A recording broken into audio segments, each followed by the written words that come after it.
तो हमारा next topic है एंटेरिक फीवर, टाइफाइड। तो ये क्या होता है? Fatal multi system illness caused by salmonella typhi, paratyphi A, paratyphi B, paratyphi C, इन इससे हो सकता है। ठीक है, फिर क्लिनिकल क्लासिफिकेशन देखें तो उसको दो टाइप से डिवाइड किया, टाइफाइडल साल्मोनेला और नॉन टाइफाइडल साल्मोनेला। तो टाइफाइडल में आता है साल्मोनेला टाइफी, पैराटाइफी आता है, और ये एंटेरिक फीवर करता है ह्यूमन में। ठीक है, ह्यूमन को ही ओनली इफेक्ट करता है ऐसे मान लो। फिर नॉन टाइफाइडल साल्मोनेला में साल्मोनेला डबलिन आता है। ठीक है, फिर ये क्या करेगा? इन्फेक्ट मैमल्स, रेप्टाइल्स, बर्ड्स, इनको इन्फेक्ट करेगा। ह्यूमन में ये गैस्ट्रोएंटराइटिस कराता है और सेप्टिसीमिया कराता है। ठीक है, फिर एंटीजेनिक क्लासिफिकेशन देखिए, सबसे ज़्यादा इंपॉर्टेंट यही है। तो एंटीजेनिक क्लासिफिकेशन सबसे पहले सीरो ग्रुप दो टाइप के हैं, न्यू और ओल्ड। न्यू में 2, 4, 9 नंबर के बेस पे देती है, पहले ए बी सी डी ऐसे कर रहे थे, तो ओल्ड वाले में ए बी डी नाम है। तो साल्मोनेला टाइफी का जो सीरो ग्रुप है 2 है और ए ऐसे कर लो। साल्मोनेला टाइफी का तो बी तो याद रहेगा 4 बी, और पैराटाइफी बी का 4 और बी, साल्मोनेला टाइफी का 9 और D1। ठीक है, तो ये सीरो ग्रुप से याद होगा, 2, 4, 9 याद करना है। ठीक है, 2, 4, 9 लगभग ऐसे दोगुना करते जाओ। फिर ओ एंटीजन में क्या होगा कि तीन टाइप के एंटीजन है, ओ एंटीजन, VI एंटीजन और H एंटीजन। ठीक है, तो ओ एंटीजन होता है तो 1 और 12 तो सब में कॉमन है, 2, 4, 9 वापस से देखो 2, 4, 9, इधर भी 2, 4, 9। ठीक है, तो ओ एंटीजन ऐसे याद कर लेना। VI एंटीजन सिर्फ साल्मोनेला टाइफी में प्रेजेंट होता है, ये एक पॉइंट है। फिर H एंटीजन के दो फेज होते हैं, फेज़ 1 और फेज़ 2, ABD वापस से सेम ABD। फिर फेज़ 2 में बस थोड़ा याद करने का 527, ये नया नंबर आ गया, तो 2, 4, 9 ABD 527। तो ऐसे करके याद कर लेना, बस इतना याद कर लोगे तो काफ़ी है। अगर टेबल बनाने आए या फिर कुछ पूछा 2 नंबर में तो इससे निकल जाएगा। फिर अपन अलग अलग एंटीजन के बारे में पढ़ते हैं। सबसे पहले ओ एंटीजन सोमैटिक एंटीजन होता है, H एंटीजन फ्लेजर एंटीजन होता है, और VI antigen surface envelope antigen होता है। तो O और H को तो अपन कंपेरिजन कर लेंगे। सबसे पहले VI एंटीजन देखते हैं। फिर जो VI एंटीजन है वो क्या है? It is a surface polysaccharide envelope और capsular antigen covering the O antigen. O antigen को कवर करके रखती है। It is expressed in only few serotypes, कुछ ही सीरोटाइप। अपन ने देखा था VI एंटीजन सिर्फ साल्मोनेला टाइफी में था, और भी पैराटाइफी C, SW में भी होता है, पर अपन को साल्मोनेला टाइफी बस याद करना है। फिर VI एंटीजन जो है बहुत ही ज़्यादा पुअरली इम्यूनोजेनिक है ना, तो एंटीबॉडी टाइटर्स लो होंगे तो कुछ भी इसका डायग्नोसिस में कुछ भी रोल नहीं होता है ना, अपन डायग्नोसिस में कुछ हेल्प नहीं ले सकते। पर ये माना जाता है अगर VI एंटीजन कंप्लीटली एब्सेंट है बॉडी से तो उसकी जो प्रोग्नोसिस होगी बहुत ज़्यादा पुअर होगी, बहुत ज़्यादा हार्मफुल होगा, मतलब बहुत ज़्यादा डेंजरस होगा। ठीक है, तो क्या समझ में आया कि O एंटीजन को कवर कर रही है, साल्मोनेला टाइफी मिलता है, पुअर इम्यूनोजेनिक और पुअर प्रोग्नोसिस है। फिर अब अपन डिस्कस करते हैं O और H एंटीजन, उनको डिफरेंस के बेसिस पे करते हैं। तो सबसे पहले अपन देखते हैं कि होता क्या है। इट इज़ ओ एंटीजन जो है it is a part of cell wall lipopolysaccharide, तो LPS का पार्ट होता है ये।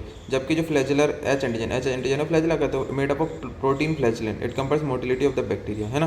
तो ये फ्लैजिला से बना, फ्लैजिला मिलता है, और ये लाइपोपॉलीसेकेराइड मिलता है। फिर जब विडाल टेस्ट करते हैं तो ओ एंटीजन को लिए टेस्ट करते हैं टाइफी का, मतलब O antigen of Salmonella typhi, जबकि विडाल टेस्ट में H एंटीजन ऑफ सबका, साल्मोनेला टाइफी, पैराटाइफी या पैराटाइफी बी सिर्फ। लेकिन ओ एंटीजन सिर्फ किसका यूज़ करते हैं अपन? साल्मोनेला टाइफी का। फिर ओ एंटीजन जो है वो लेस इम्यूनोजेनिक है, और ये H एंटीजन मोर इम्यूनोजेनिक है। ठीक है, ओ एंटीबॉडी क्या होती है? जो मतलब एंटीजन है इसके खिलाफ जो एंटीबॉडी बनेगी, अपीयर भी अर्ली होगी और डिसअपियर भी अर्ली होगी, तो इंडिकेट क्या करेगी? Recent infection. तो अगर अपन को ओ एंटीबॉडी दिख रही है तो अपन को रिसेंट इन्फेक्शन बताएगी, जबकि H एंटीबॉडी जो है लेट अपीयर होती है और डिसअपियर भी लेट होती है, तो अपन को कॉन्वेल्सेंट स्टेज या फिर रिमोट इन्फेक्शन बताएगा। ठीक है, तो ये समझ में आया ओ एंटीबॉडी और H एंटीबॉडी।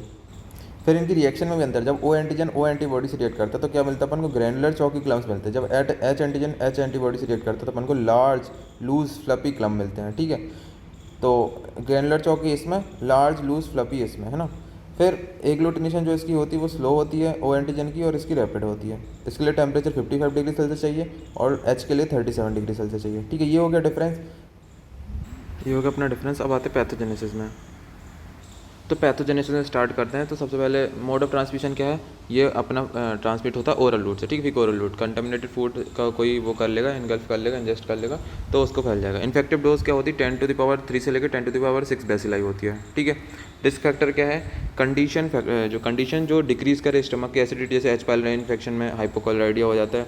ठीक है, और इंटेस्टाइनल इंटीग्रिटी, जैसे इंटेस्टाइनल इंटीग्रिटी को जो डैमेज करे, जैसे इन्फ्लेमेटरी बाउल डिसीजेस में इन्फ्लेमेशन आता है तो गैस्ट्रिक म्यूकोसा डिसरप्ट हो जाती है, तो इसमें भी टाइफाइड होने के रिस्क बढ़ जाते हैं। फिर अब देखते हैं कैसे कैसे प्रोग्रेस कर। तो कुछ स्पेशल सेल होते हैं M सेल, जो कि इंटेस्टाइनल म्यूकोसा में प्रेजेंट होते हैं, उससे वो एंटर करेगा अंदर। फिर मैक्रोफेज इंटेस्टाइन में रहेंगे तो मैक्रोफेज के अंदर एंटर करेगा, मैक्रोफेज इसको फेगोसाइट करने की कोशिश करेंगे। फिर LPS से सर्वाइवल हो जाएगा, फेगोलाइसोसोमल का इनिबिशन करता है LPS, तो LPS जो है उसको बचा लेगा फेगोसाइटोसिस होने से। ठीक है, फिर प्राइमरी बैक्टीरिया, अब वो बच गया तो अब वो क्या करेगा? बैक्टीरिया ग्रोथ करेगा। तो प्राइमरी बैक्टीरिया, सबसे पहले प्राइमरी बैक्टीरिया हो गया।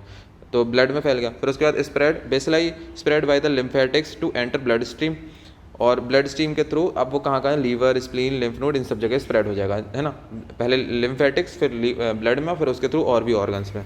फिर सेकेंडरी बैक्टीरिया होता है occurs from seeded organs which leads to onset of clinical disease. ठीक है, सेकेंडरी बैक्टीरिया, पहले प्राइमरी बैक्टीरिया हुआ, फिर स्प्रेड हुआ, फिर उसके बाद सेकेंडरी बैक्टीरिया होता है। तो ये है पैथोजेनेसिस की।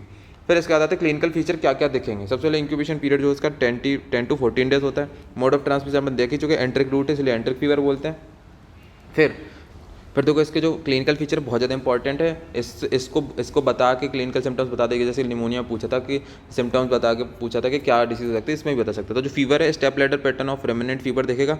फीवर धीरे धीरे राइज होगा, हायर लेवल पे जाएगा और फॉल डाउन आएगा, लेकिन कभी भी नॉर्मल नहीं आएगा। तो स्पाइक्स देखेंगे अपन को, ठीक है, तो स्टेप लैडर पैटर्न फीवर बोलते हैं। फिर अदर सिम्टम्स में हेडेक, चिल्स, कफ, स्वेटिंग, माइल्जिया, एथ्रेल्जिया, तो अपन को ये सब दिखेगा, ठीक है। रैसेस में अपन को रोज स्पॉट्स दिखेंगे, faint salmon colored blanching mucopapillary rash on the trunk and chest seen 30% of patient at the end of the first week।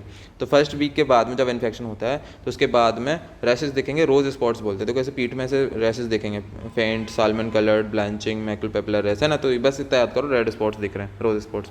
फिर अर्ली इंटेस्टाइनल मैनिफेस्टेशन में abdominal pain, nausea, vomiting, anorexia, तो ये intestinal manifestation है। और कौन कौन से important sign है जो इससे पता चलेगा कि टाइफाइड हो सकता है? हेपेटोस्प्लीनोमेगाली, एपिस्टेक्सिस एंड रिलेटिव ब्रेडिकार्डिया, तो इससे भी अपन को इंपॉर्टेंट साइन है टाइफाइड का सस्पेक्शन कर सकते हैं। फिर कॉम्प्लिकेशन में GIT bleeding, intestinal perforation and occur mostly in the 3rd and 4th week of illness. 3rd and 4th week of illness में ये हो सकता है। परफोरेशन, इंटेस्टाइनल परफोरेशन तो सबसे ज़्यादा खतरनाक इसका कॉम्प्लिकेशन है, इसमें तो डेथ हो जाती है। फिर gastro intestinal bleeding, intestinal perforation. फिर आता है न्यूरोलॉजिक मैनिफेस्टेशन में occur rarely which include meningitis, cerebral ataxia, neuropsychiatric symptom, ठीक है। तो बहुत रेयरली होते हैं ये, पर न्यूरोसाइकेट्रिक मैनिफेस्टेशन भी हो सकते हैं। तो ये थे अपने क्लिनिकल सिम्टम्स में, fever, rashes, early intestinal manifestation, complication और ये सब, ठीक है। फिर एपिडेमियोलॉजी तो वैसे तो ज़्यादा इंपॉर्टेंट नहीं रहती, पर इस डिसीज़ की इंपॉर्टेंट है। तो इसमें कुछ नहीं, जनरल बातें। होस्ट क्या है इसका? ह्यूमन है। ट्रांसमिशन किसके थ्रू होगा? कॉन्टेमिनेटेड फूड और वाटर के। कौन से फैक्टर हैं जो ट्रांसमिशन को बढ़ाएंगे? एक तो poor sanitation, contaminated food and water. Typhi और पैराटाइफी का जो इंसिडेंस है, जैसे टाइफाइड होता है तो 4:1, टाइफी से ज़्यादा मिलता है। फिर कैरियर में जो कैरियर्स होते हैं, है ना, कैरियर वो हैं जिनका ट्रीटमेंट नहीं हुआ है सही से, तो अब वो कैरियर की तरह काम करेंगे और वो टाइफाइड का जो बैक्टीरिया है उसको सिक्रीट करेंगे, है ना। तो फीकल कैरियर और यूरिनरी कैरियर, दो टाइप के कैरियर हैं। तो इसमें बेसिकली मल्टीप्लाई करती है गॉल ब्लैडर में और फीसिस में एक्सक्रीट होती है फीकल कैरियर में। यूरिनरी कैरियर में किडनी में मल्टीप्लाई करेगी और यूरिन में एक्सक्रीट होगी, ठीक है। तो ये दो टाइप के कैरियर हो गए। फिर ड्यूरेशन ऑफ सेटिंग क्या होती है? टेम्परेरी में जो है टेम्परेरी कैरियर और chronic carrier. Temporary carrier faeces से करेगा और अप टू 3 मंथ तक कर सकता है। और जो क्रॉनिक कैरियर है बहुत लॉन्ग टाइम तक करता है, एक साल से ज़्यादा भी ये ट्रांसमिट कर सकता है इन्फेक्शन, यूरिन और स्टूल के थ्रू करता है, ठीक है। इसका बहुत अच्छा एग्जाम्पल जो फूड हैंडलर अपन ने क्या पढ़ा था, मैरी मेलून पढ़ा था अपन ने NCERT में।